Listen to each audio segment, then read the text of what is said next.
Hey there guys, welcome to Anthony Reviews, where Anthony reviews. Now when we're collecting action figures, we all have our own rules. You know, whether that's sort of how we collect, what we collect, how much space we have available, how much things cost, we kind of have to make it up as we go along, right? And sometimes when you're collecting things like 6-inch action figures, which is what I mostly collect, you get a little curious to think outside of the box. You buy so many G.I. Joes or Marvel Legends or just Transformers figures and you want to know what the other side may look like.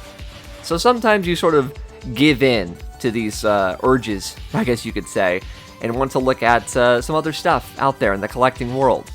What I'm trying to say is that recently, over the past like 5 months or so, I've been sort of giving in to my desires for these sort of hyper fixations that I have. You know, I have other interests outside of the stuff that I currently collect. So, you know, you get a figure here, you get a figure there, and then eventually you sort of have a little collection. So that's what I'm talking about today. Recently, I've been getting into both Japanese imports and 90s Kenner figures. So we're going to go ahead and take a look at my journey of collecting these very, very different, but equally absurd in my collection, types of figures. So we're first going to be talking about the Japanese imports of things, and this mainly boils down to two specific regions. We're talking DC figures from Mafex and Tokusatsu figures from SH Figuarts. So the first one that this really starts with is December. I get the SH Figuarts Kuwagata Oger figure from King Oger. Comes from Japan from a series called Super Sentai, and the one that ran through 2023 was Osama Sentai King Oger. And sort of their Red Ranger got a figure through SH Figuarts, their Bandai Spirits line. And, you know, this is actually one of the first shows that I've been watching week to week, or was, you know, it has since ended earlier this year. So this was an exciting figure for me to get. You know, I really like the Gira character from the show. He's one of my favorites. I love the design. It's very Knight-esque with the sort of obvious insect motif going on with it, so being such a huge fan of the show and being a fan of the character, I felt the need to go ahead and get this figure, because obviously, Hasbro's never going to make this type of figure. You know, they're never going to adapt this show, and they might not be adapting any more Sentai ever, we'll see, but this was my chance to get a figure of a character I liked from the show that I was currently watching, so it's exciting. I love this figure. I think he looks great. I think the proportions are really nice. I think that the way that they did the armor and everything about it just looks really, really good. And of course, I've dabbled with imports before, you know, stuff like SH Figuarts or Mafex or however you'd like it. I've messed with them, but I've never really collected them primarily. I've been very used to the sort of Western style of a 6-inch action figure. So messing around with this and just feeling how fluid it all felt, you know, the articulation feels so natural and pleasing, and so wanting more past this point it was just an obvious thing to do, was to want more. The next one I got still remained in that Super Sentai realm, that being the anniversary edition of Gokai Red, Captain Marvelous from Kaizoku Sentai Gokaiger. Gokaiger was a big anniversary series for Super Sentai. It celebrated the 35 years of Sentai over in Japan, and Gokaiger is extremely popular. It's a show that I've watched in its entirety. I love that show. It's sort of about pirates that have access to all the previous Sentai up until that point. It is awesome. I love it. So Captain Marvelous, who is this sort of Red Ranger, you'll recognize him if you watch American Power Rangers as Super Mega Force Red, but over there, very different kind of character, so to have him in figure form is really exciting. Now, they had done one back in the day. There was a Figuarts back when the show was actually out, and it was a bit more relevant then, but with it being its anniversary, they released this sort of newer, updated figure, and it is fantastic. You know, size-wise, he's a bit smaller than some of the other figures, so scale is a bit weird. I imagine Captain Marvelous in my head as sort of a taller guy, but, you know, I think overall, it still looks really good.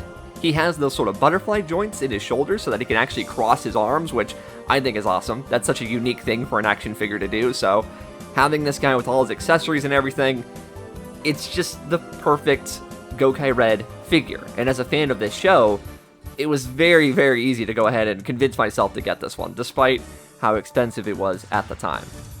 So I mentioned at the top of this video that there are two sides to the import story for me. Obviously, I'm a big fan of Tokusatsu stuff. but I'm also a DC Comics fan, which, if you've seen this YouTube channel before, should be no surprise to you. So, I do collect Nightwing figures. I have a Nightwing collection. I'm a big fan of Dick Grayson. And as a gift from my friend for Christmas, he had sent me the Mafex Hush Nightwing figure, which is still astonishing to me. Like, he really didn't have to do that, obviously, but hey, you know, it's what he does. He's a very nice man. Frank, thank you. However, the problem is that he sort of turned me into a slight addict when it comes to the Mafex DC figures. So this figure is a wonderful, wonderful representation of the Jim Lee art style for Nightwing from the Hush storyline. I mean, I have an unboxing video of this guy, so if you'd like to see my sort of initial thoughts and everything of seeing this guy in hand for the first time, please check that video out. But just letting you know that this figure is stellar. Once again, going into this world of articulation, it just feels so nice. That's really what it is. It doesn't feel like there's a whole lot of compromises involved. It really does feel like the ultimate Nightwing figure, at least this version of Nightwing. He's got sort of a replaceable back, so if you want to have him like holding the Eskrima sticks on his back, you can. If you don't, that's fine. He's really nimble. He comes with a lot of accessories, like, once again, that sort of peak Nightwing figure idea of coming with all these things and alternate pieces and the slim body look. It's here. So, as a first impression of the Mafex line, or Mafex. Is it Mafex or Mafex? I'm so used to saying Mafex, it's probably Mafex, right? I'll probably switch throughout the video, and if that upsets anyone, I apologize. But this was such a good first impression for me, looking at these types of figures. You know, you see what it can do when you imagine, like, well, if this is what Nightwing can do, like Batman or Superman or any other character they could possibly do, this is great. Like, I want to see what else they can do with this type of articulation and style and paint, and it was just a really, really good first impression. So we'll return to the world of the DC figures very soon. So coming off this high of getting these sort of tokusatsu leader figures that SH Figuarts had been doing, you know, they weren't doing full teams at this point. They've just been doing the sort of leaders, you know, your Red Rangers, if you will. And so I figured that I should probably get the ones while I can that are available. So I have not seen every Sentai series. This is something that I'm freshly getting into. I'd become aware of Sentai back in the day, you know, around 2014 or so. But now, you know, as an adult, I'm having the opportunity to actually watch these shows. So I have not seen every series. So when I talk about these next two figures, just know that I haven't seen the shows, but I knew that I should probably get these figures before I eventually see them and go, oh, I love these characters. Are they still available for purchase? No? Well, I should have got them. So I made sure that I didn't have any FOMO if I ever reached that point. So this first one here is once again that SH Figuarts, those Bandai Spirits, Tamashii Nations. There's a lot of names when you think about it. This is from the Zenkaiser series. This is Zenkaiser himself. And I just love everything that's going on with this one. It obviously pulls a lot. This is another anniversary series that they had. This one was for the 45th, so we're already jumping a decade ahead in time, which is kind of crazy, but we've got this one, and I love the rainbow effect on it, you know? This is just, it feels like a culmination of Sentai things, the things that I like. The visor on there feels very Go Ranger. I like that he has a cape. I like the shoulder pads. It felt like such a unique character design. Now, once again, I have not seen the show, so I'm not fully aware of the context of the character, but as a suit, you know, as a cool-looking figure, that's what really attracted me to the figure itself. So obviously moving into the next year's Sentai, another series I hadn't watched but I knew was very, very popular, and that of course is Dawn Brothers, with this character being Dawn Momotaro. When I had first seen this design, I wasn't too sure about it. Obviously you've got like a big peach on his head and sort of a thing coming back with it looks like a gear on top of it. It's a bit strange. It's not what I'm used to. But, as I've said before, I'm fully aware of just how popular this character is within this series. Everywhere that I saw, people loved this show. So, I knew that, well, if I get there eventually and he does end up being as cool and entertaining as everybody's saying, I'm going to feel bad when I miss out with him. And as a figure, I'm very happy that it did. He's very slender. It's a very unique design compared to some of the other ones. Like, I don't know, it looks like what you'd imagine Sentai or Power Rangers or whatever, but at the same time, it does feel very unique for what it is. So, as a toy, it is very poseable, just like the other ones. It's very cool looking. I am happy that I got it. And eventually, when I do watch Dawn Brothers, I'll hopefully enjoy it and be happy that I ended up picking it up in the first place. Going back to the world of Mafex, I knew that I had to get another figure that ensured that I wouldn't feel bad if I end up not getting the rest, you know? Because I could get a couple, and then what happens if I just never pick up any more? I wouldn't want to do that. So the logical step to get would be Harley Quinn. Harley Quinn is a character that both my girlfriend and I really enjoy. We actually have a Harley Quinn collection, so it made sense that if I stop here, we'll just put her on the Harley Quinn shelf, and it's just fine, you know, all said and done, no problem. So with this figure, once again, pulling from that Hush storyline, pulling from the Jim Lee art, it is very interesting. The proportions are a bit strange, but I feel like that's both a combination of the comic art and just how Mafex does their figures. But ultimately, with the amount of like faces and accessories that she comes with, she does look really, really good. So it's awesome to have a character that's so expressive and fun like Harley Quinn is. You know, you really do feel like you've gotten a good Harley Quinn experience, especially as someone who enjoys the red and black outfit, a more classical take on the character. This is really cool to have, honestly. I'm not going to sit here and say it's the best Harley Quinn figure. I can't really say that like I can with the Nightwing. Not to say that there's any like major flaws with it, but stuff like the DC Icons figure still holds a special place in my heart, so this one is quite good. But I don't know if it's the best. It might be. It might be. I don't know. That's a tough one. So obviously, if you're going to collect from the world of Batman, you should probably get Batman himself. Now, I'm fully aware of the reaction to this figure online. There are tons and tons of people that say that this figure is the best Batman figure, and that is, of course, the Mafex? I'm sorry, I'm gonna keep doing it. Batman figure from the Hush line. My brother has this figure, and he says it's great. Like, everyone loves this guy. So when I saw that Big Bad Toy Store got another stock of these figures in, I kind of took that as a sign of like, okay, I kind of have to get it. Like, I'm in the middle of collecting these figures, and this figure is considered, you know, so highly amongst fans, and now it's just in stock, ready for me to order? Yeah, I'm gonna go ahead and order it. And I'm very glad that I did. I mean, it's hard to say that this is the best Batman figure, but it's definitely a contender. Just with the cloth cape, the amount of accessories, the articulation with everything, it just hits all the right spots.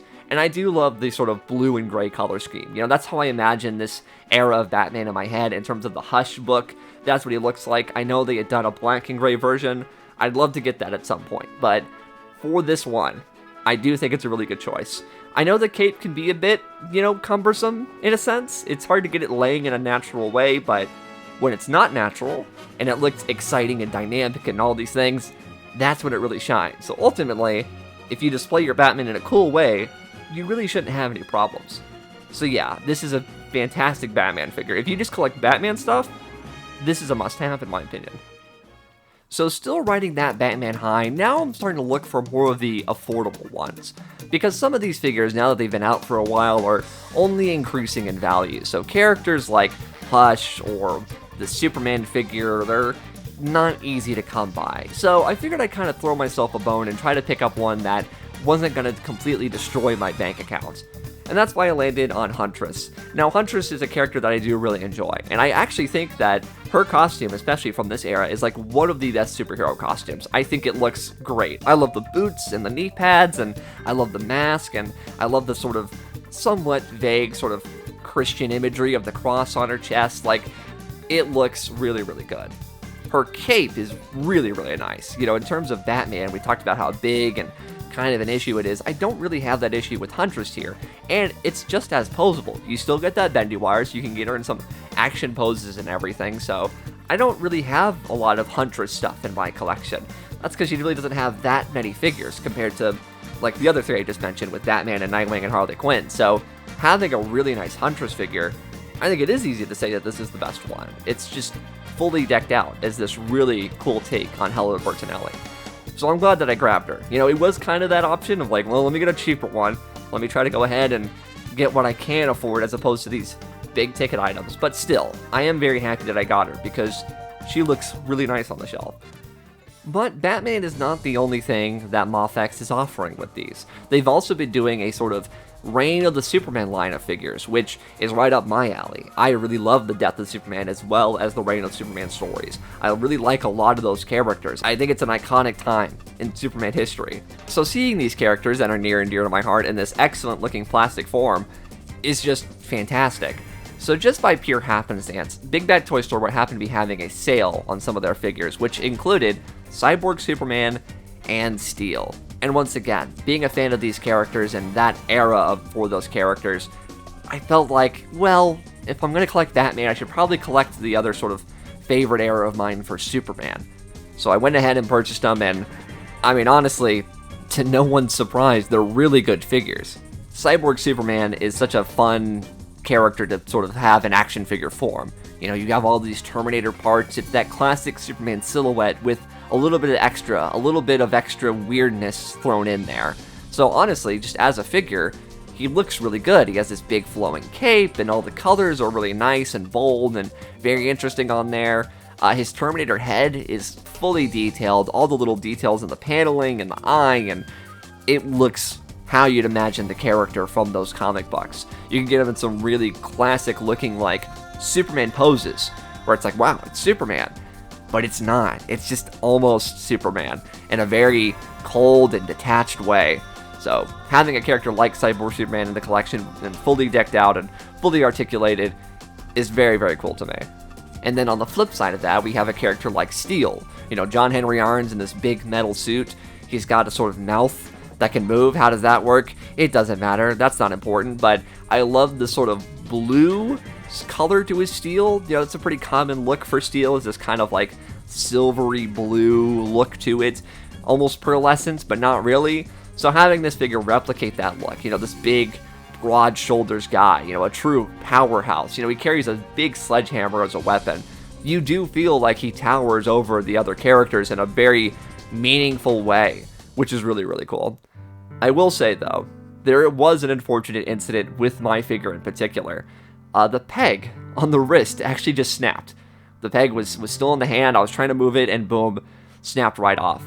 Now, I will say, when I contacted Big Bad Toy Store about this, they did offer me a refund, so I do appreciate that.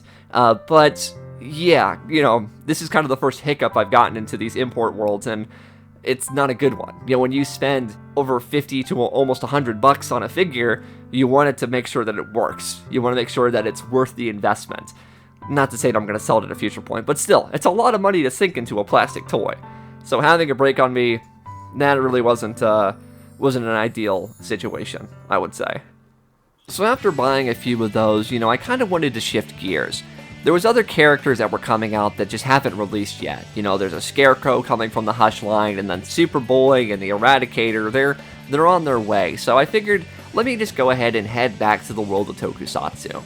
Now, I've pretty much completed the sort of current Sentai stuff, you know, in terms of modern figures. You know, they used to make figures about the early 2010s period, but, you know, considering that they're making new figures today, I would want more updated versions of these characters.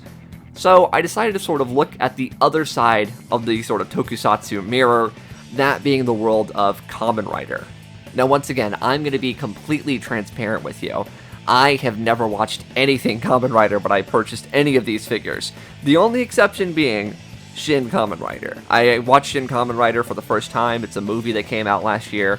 Very entertaining, so in terms of Kamen Rider, that's pretty much my extent.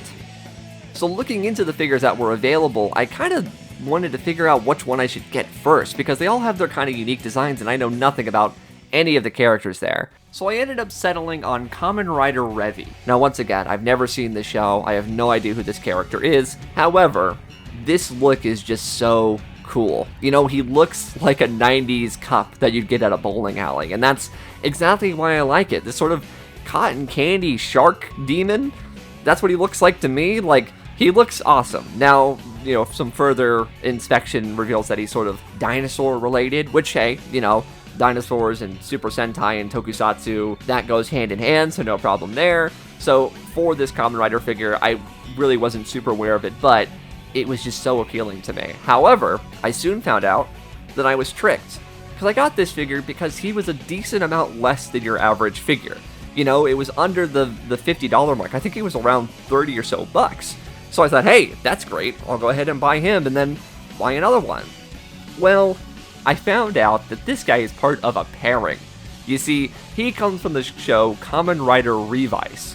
So with this guy here being Kamen Rider Revi, where's the other half of the title of the show? And that's where Kamen Rider Vice comes in. And here you can really see the T-Rex motif a lot more in him. Very, very different look. All black with some pink here and there. So yeah, I do feel a little tricked. I got this guy because it's like, well, okay, here he goes. This is the guy. He looks cool. Only to find out that he has a partner. So, well, if I have him, I gotta get his partner. And I feel like a little kid, you know? Like, when you're a kid and you're learning about toys and you read the back of the box and you go, oh, there's this guy. Well, I gotta get him, you know? Like, if they go together, I gotta pick up that character. They got me. They really, really did. They made me pay for 2 figures because I was seduced by the smaller price tag on one of them. Either way, they are really cool. I think they look really cool together. They're very different feeling from each other, but it's nice to have. The next one that I had gotten, and actually one of the few ones that really drew me in from the very beginning, was Kamen Rider Gietz. So this is a fox motif character, and you know, you can kind of tell from these compared to the sort of Super Sentai ones is that they're a bit more involved. And I guess it's because you have one guy you got to design, so you can kind of be a bit more liberal with how you add different details and go over the top with it. But overall, this guy looks awesome. You know, and Fox-themed superheroes is kind of something that doesn't happen a whole lot. I can think of an example here and there, but you know, in terms of Kamen Rider, this is a pretty cool, unique thing. So having this sort of cool-looking, like, armored biker guy, I mean, they're riders. That's why they're called riders, because they ride bikes and whatnot. But this guy just really feels that extra oomph. You know, he's got these sort of exhaust pipes on his leg that have a really nice coloring detail. The sort of, like, heat discoloration from it is a wonderful, wonderful touch. And yeah, just the reds and the blacks and the white on there. It's a really, really nice looking figure. I love how big the eyes are. The way the sort of crests come up and form ears. Yeah, of course I was going to jump on this. It just looks really cool. And of course, the last one that I purchased was the one character that I've actually witnessed before in an actual Kamen Rider show or movie, that being Shin Kamen Rider. Now, this is the only Shin movie that I've seen, so, you know, I can't really speak on that as a franchise, which just means new. That's all it is. It's just like a new Kamen Rider. It's essentially like a dark and gritty reboot of Kamen Rider, if you want to think of it that way. So this design is just very simple, because it's pulling from that original Kamen Rider look, but moderned just enough. It's not too much that it looks unrecognizable, but this one does feel very cool, very edgy in a sense, but the character in the movie was really cool. You know, he's this guy that was given these immense powers and not sure what to do with it, but knows that he has to do the right thing, ultimately. So yeah, to have this one is just a very, very cool look. He does come with this cool, like, trench coat, which does set him apart from the other figures quite a bit, but honestly, on his own, as just the Kamen Rider, I think he looks good like that too. I don't think you need the trench coat, but it does look good on him, which is nice. He's a very slender, smaller figure than the rest of them, that's for sure, but it works for, I don't know, how minimal he is. I think it works in his benefit, in a way. And that's really where I am with my Japanese imports right now. Now, obviously, this will not be the end. I have other figures on pre-order that are going to be coming in, other Sentai stuff, other Kamen Rider stuff, of course, other DC stuff. Like, this is just the beginning. I've sort of pumped the brakes a bit, because these are not cheap figures. If you've dabbled in the world of imports, you know that these are not going to be like 20, 25 figures you find at Walmart or something. No. These sometimes range upwards of like $70 to $80, so you do have to be careful. But it is something that I do feel is worth it in a sense. I do like these figures. I think that they're really, really nice looking, and, you know, looking at them all together, you really want to cherish just how intricate and nicely made they are. They don't feel cheap. They don't feel like someone cut corners in any specific way. In fact, in some of these figures, you can really tell they went out of their way to make them special. So yes, I will continue to keep buying these figures, but it is funny how I just sort of bought one and then, you know, the rest of the dominoes fell. But obviously, this is not the only thing that I've gotten really into recently. I've also gotten into kind of the complete opposite of very articulated modern figures. I've gone retro. I've gone 90s. As a child of the 90s, I definitely have a lot of nostalgia for that type of action figure. You know, the ones that are sort of evolving past the 5POA period, but not by a whole lot. The era of giant accessories, you know, things like missile launchers or backpacks or whatever you want to think of it as, it is that era.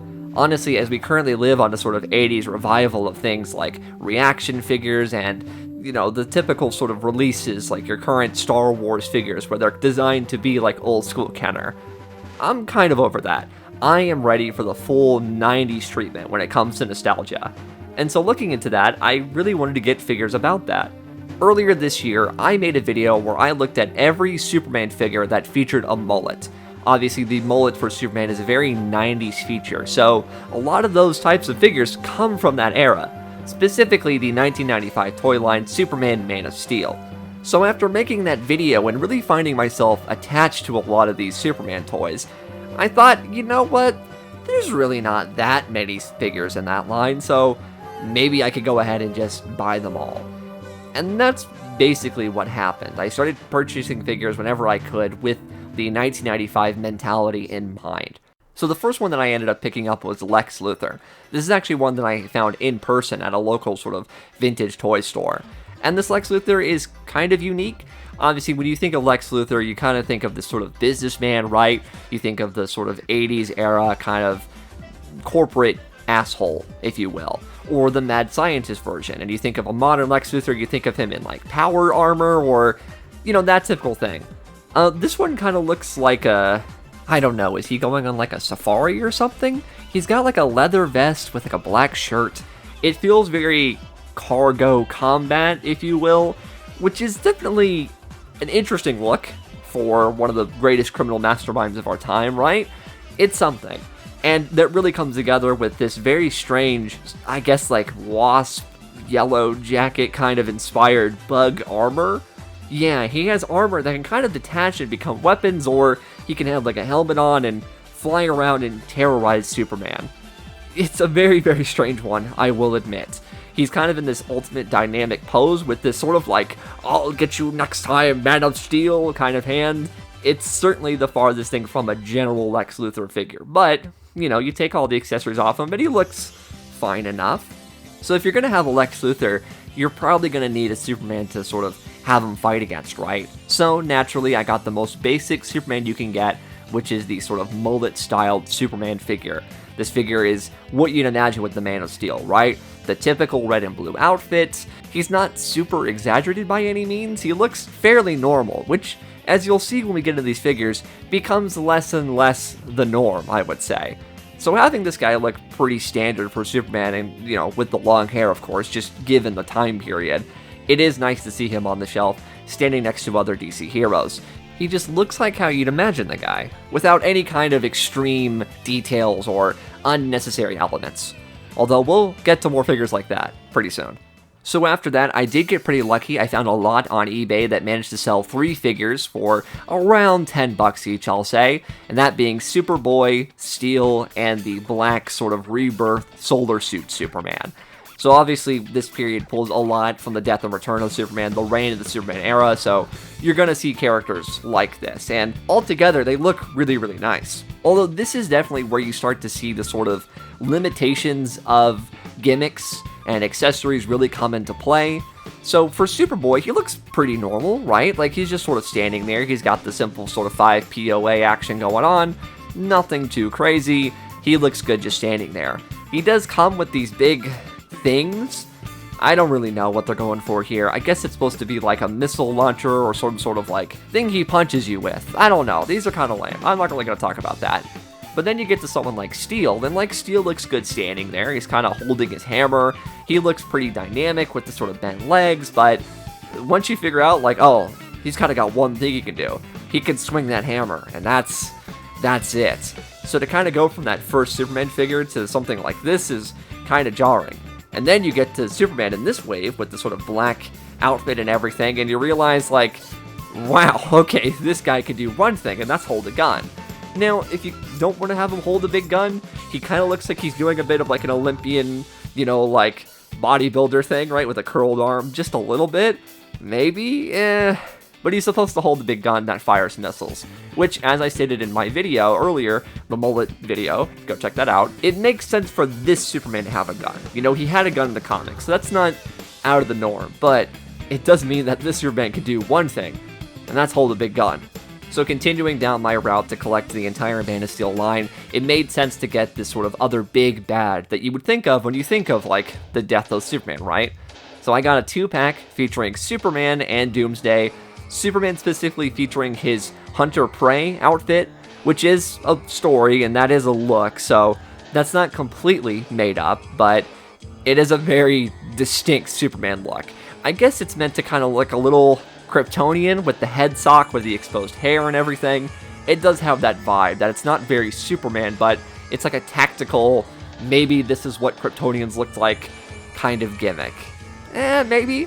Doomsday looks really good though. He's got his sort of long flowing hair, tons of spikes on there. I like the colors of the gray and the silver for the bones. I do think that in terms of a Doomsday, this figure does look good. He's not towering, maybe, but he is sort of crouched down, so it's, maybe you could have had a bigger Doomsday, but as a Doomsday, a big hulking monster, all the details there, it works enough for me, I would argue. With these figures, though, we'll start to run into something that will plague other figures much more, and that is this dynamic posing. You'll notice both of these guys are sort of on one toe in the back, you know, they're sort of in like a running pose. Unfortunately, and I don't know about you guys, but you ever notice that, like, when you don't have your foot completely on the ground, your balancing is not so good? So imagine that with an action figure. It can be a bit annoying to stand at times, and like I said, we'll get to other figures where that is an issue, to say the least. One of the other villains that was featured in the 1995 Man of Steel line was Conduit, of all characters. Now, Conduit, you probably never heard of, because it's Conduit. Not a very big Superman villain, but to be fair, in the 90s, he was a character, so here you get a nice yellow and black action figure with some tendrils that can spin around on one of his hands, and a removable helmet, which, I don't know, that's kind of cool, right? Like, you get enough here that's like play features if you want. I don't think that he's in sort of any kind of like major distracting pose or has anything that detracts from him. Honestly, I think he comes with a lot of interesting pieces and he works. I think that if you just want a spot filler, you know, not often we get a Conduit figure, am I right? This is probably the only one that exists. I think he looks good on the shelf next to the other guys. So while this started out as mainly focusing on Superman, you know, that specific toy line from the 90s, I couldn't help but be a little bit tempted by other figures from the time. You see, I grew up in the late 90s, you know, I was born in 95, and so the late 90s period is really where I sort of had my very, very young years, if you will. And obviously, if you're going to be a Batman fan during that time, you're probably going to like Batman and Robin. And you know, you can talk about that movie however you like, but as a 2-year-old, I would say that that movie was pretty awesome as a 2-year-old. You know, as a kid, that is amazing stuff. So naturally, I had a bunch of Batman and Robin action figures. So, you know, I'm a little nostalgic for the toys of that film. You know, I've said before that I like everything about Batman and Robin except the movie. And I do think that still stands for the toys, so I may have gotten a little distracted and picked up some Batman toys. Now, I didn't just get Batman and Robin figures, I also did get a Riddler, because looking at a lot of the movie figures, they kind of fit in with comic book stuff, right? Like, you're gonna look at some of these and go, yeah, I could see that standing next to the other figures that you got. Like, they don't look too drastically different. The characters that I got were Riddler, Poison Ivy, and Robin. Now, Robin, of course, is very movie, you know, he doesn't really look like that in the comics, although it is a very Nightwing-esque design if you want to think of it that way. But Riddler with the green and the bowler hats, and then Poison Ivy, who's just wearing green with her red hair, this looks like the characters. Like, putting these characters next to the Superman characters doesn't look like they come from different worlds. They still feel like the DC Comics characters that you know and love. So, getting these is pretty exciting, just because I'm reliving a really big part of my childhood here. The Poison Ivy I had, the Robin I had, so having these figures again is cool. Now, the accessories they come with are the definition of just like nonsense, what are these types of things. You know, I mentioned earlier Superman came with a big gun. Yeah, sure, that makes sense. You know, Conduit came with like electrical wires. Riddler comes with this big backpack that's supposed to be like the brain drain, like you attach it to a figure and there you go. That's just sort of a made-up thing for a toy, that's fine. Although, without the pack, it kind of looks like he's making explosive threats on the national news, if you know what I mean.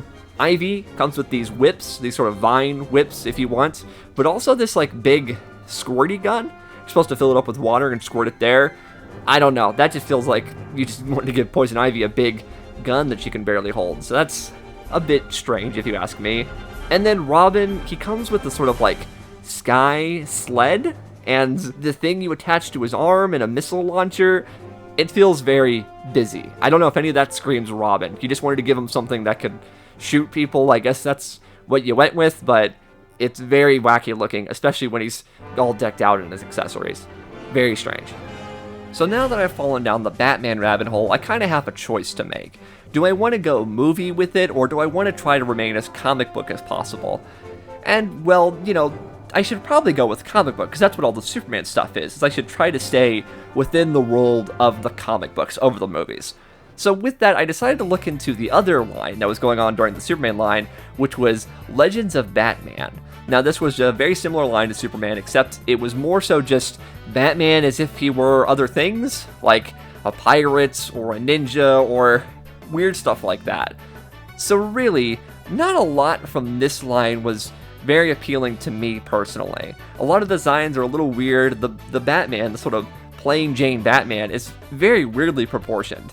I don't know, just something about this Batman, I did not want him standing next to Superman as this sort of dynamic duo. I just didn't think it worked particularly well. However, one figure that I did think really worked was the Catwoman figure, taking inspiration from her sort of Nightfall design, which was current at the time, the nice purple and everything. That looked like Catwoman to me. Now, obviously, my other option, if I wanted to stick with movies, would be the Michelle Pfeiffer one, and I don't have anything against that figure or that design, but if I'm going comics and I'm going 90s comics, it made sense to get the purple figure. And to be honest, she wasn't very expensive, so I just went ahead and grabbed her and added her to the collection. Once again, reiterating that sort of problem with standing, she does have a pose that's sort of leaning forward with one leg, so the back leg just doesn't look appropriate. It's very hard to stand her on her sort of tippy toes like that. I don't know whose decision was to have all these figures in a halfway running pose, but you've made it very difficult for people like me to stand these things at all these years later. So I hope you know that. Whoever was working at Kenner at the time, just know that a guy approaching his 30s years later is having a little bit of a problem standing his toys. Okay, how dare you? She also comes with like a net and like a zip line thing, which is pretty toyetic, and I think that's fine, but the width is enough for having her on the shelf. Going back to the world of Batman and Robin, I had known about the Bane figure. Now, the Bane figure is interesting because it's just Bane. He looks nothing like his movie counterpart. Obviously, the movie one had like spikes, and he was green, and yeah, like this is just the guy from the comics, which is obviously very helpful for what I'm trying to do right now. I'm trying to build this sort of comic kinda universe, right? So having a Bane here, when he's got some accessories. He's got like the Venom tube and this weird like flail thing and like a big fist with a blade on it. Okay, a bit weird there, but hey, in terms of Bane, he looks like the guy. And he's a little bit taller than everybody else. He's got some sort of beef to him, so overall, I think in terms of a Bane figure, this guy's great. Eventually, I would return to the world of Superman with this deluxe steel figure. Now, of course, if you're looking at this guy and you're wondering why he looks so good, that is because he is vac metal, which was a form that they used to do to give it that shiny sort of metallic look. Nowadays, it's not a practice that they use so much. From what I understand, it's not really good for the environment, so understandable. However, for the time, this stuff looks really, really good. I could have been smart about it. I could have kept it in box so that it isn't tarnished or ruined in any way. And like, no shade if you do, of course, that's just your choice. But that's not what this is all about. This is about having toys and playing with them. So this guy, he doesn't have the S-Shield, which is different from the other steel, which had a bit more of a blue look, which, now that I think about it, is pretty reminiscent of the Mafex figure that we talked about earlier. So that's kind of an interesting connection there. But this guy is fully chromed. He's fully steel looking. And he has a nice big red cape. It's very shiny. It has a little bit of like a fruit roll-up look to it, but not too much, not horrible.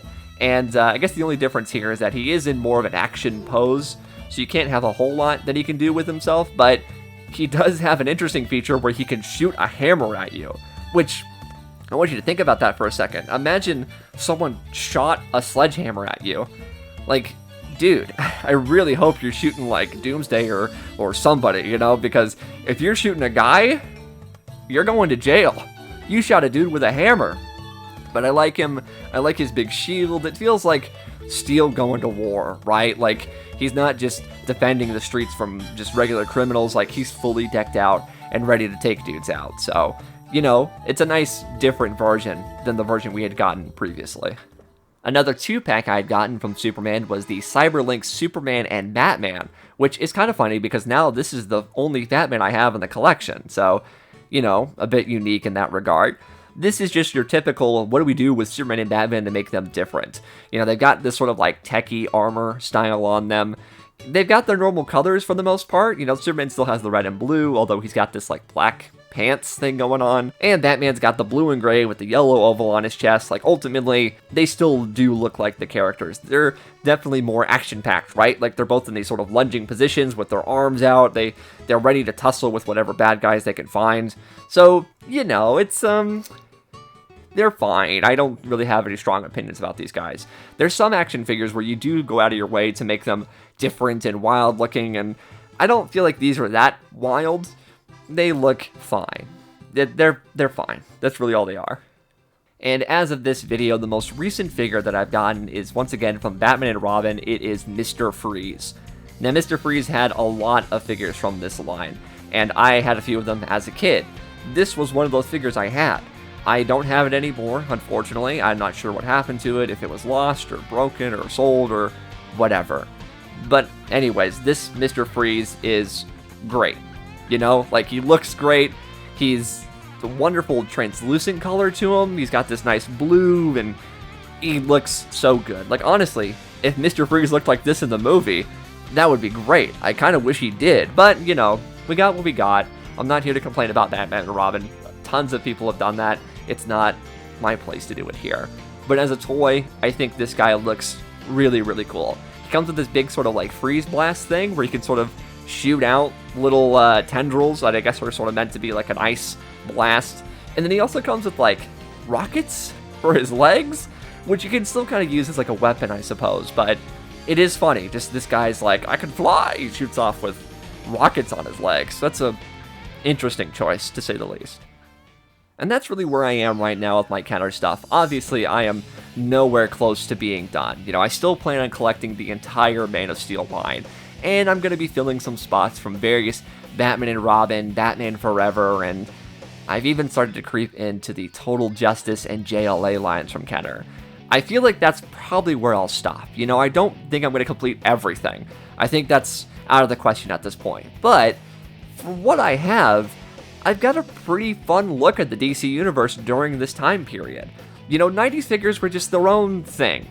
They were that evolution of the classic sort of Kenner figures from the 70s and 80s, and you think of like what those figures meant, and now, just like 90s comic books, they're getting more extreme. You know, better defined muscles, crazy weapons and pouches, and all that sort of wacky stuff. It's represented in the action figures that we purchased. But they are action figures, you know, they are toys. These are meant to be fun. And as a kid who had toys like this, you know, I can remember having a lot of fun with them, whether it was the vehicles or, you know, just absent-mindedly playing with some of the accessories. They bring back good memories, so it's nice to have this time represented. I mentioned earlier that I am fully done with the sort of 80s nostalgia period. We get it. The 80s were awesome. I've been hearing that for most of my life now. I think I'm ready to love the 90s, and part of me feels like we may have already missed the boat. I don't know if we're already in 2000s nostalgia at this point, which, you know, that has its own charm to it, but 90s, what happened? This video is brought to you in part by HobbyLink Japan. If you're a fan of things like Super Sentai or just Japanese media in general, why don't you check out HobbyLink Japan? They've got figures, statues, and a whole horde of different kind of collectibles. Click the link down in the description below to check out HobbyLink Japan today. Thank you guys so much for checking out my video on my recent hyper fixations and toy collecting. You know, I'm sure it's something that happens to all of us. We sort of get used to the norm of buying what we normally know, and then we try to, you know, revisit a little pocket of our childhood for nostalgia's sake, or experience something new that we haven't seen before. So I really hope you guys enjoyed the video. Let me know, what are some recent collecting things where you just sort of ran through them? You know, you sort of just focused on that and only collected that for a short period of time. Please, I'd love to know about that. feel free to check out some of my other videos on my channel. I've got other videos on tons of different figures, whether it's DC or G.I. Joe, whatever. There's a bunch. I'm sure you'd love to check it out. My socials will be linked down in the description below, unless the new YouTube format makes it to the side, or I'm still not fully aware of how that all works. But I guess subscribe for more videos in the future if you'd like. And thanks. I really, really appreciate it, guys. Take care.